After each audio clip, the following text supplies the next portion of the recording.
Hello everyone and welcome to another edition of Karamowian. And for this week, since I'm not attending any meetups, I'm just been locked in coding. So I've been focusing between my personal project and my internship. And for this week in my personal project, I finally added little details that I really wanted my backend to have. Things that I know that is going to improve and make a better experience for the user. So one of the things now is that for the first time I'm working with control-based access control. And essentially what it is that it controls the roles within an application. So meaning a user is not able to do something that management is supposed to do and vice versa. So I've never dealt with that before. So this entire week has been a learning experience. And something that I learned during this process is that I've been using Postman API wrong this entire time. So I was essentially testing every endpoint that I've made one by one, and I would have to like type it, literally like localhost 8080. For me, I thought that was the normal thing to do. And then I learned that no, I can literally just download the JSON file of my Swagger UI page that contains all of my endpoints, and then what it does is I import it into my Postman API, which creates a collection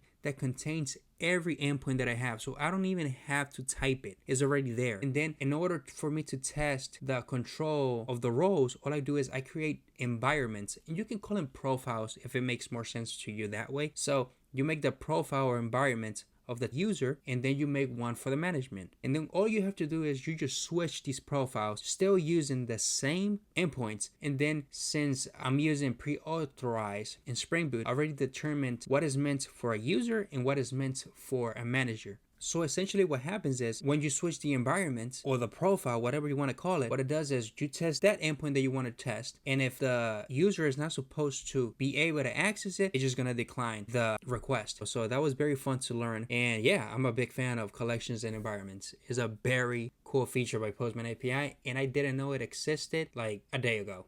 Now I know. And regarding my internship for this week, something that I was tasked was that I needed to be able to, for my feature, in case there's an outage, whether it's AWS or our database or Cloudflare, because these crashes are becoming more common. Like almost every 2 weeks, something happens. So essentially what I did was if the feature gets triggered and there's an outage, what it does is immediately cancels it and retries it again. And the user wouldn't even know that anything happened. So it's just going to say processing. So the user is never going to see that there was a crash or there was an outage. So it's going to be very simple. And if something fails, it cancels and then it retries it immediately. Of course, there's a limit amount of try before it just fully fails, but it's just going to be a very good user experience. So if it fails, the user won't know it because I already have some logic behind it that is going to retry it a couple of times, and instead of just canceling, you're just going to say processing, and then the feature will do what it's supposed to do. And yeah, that's all I have for you guys. Thank you so much for watching. See you in the next one.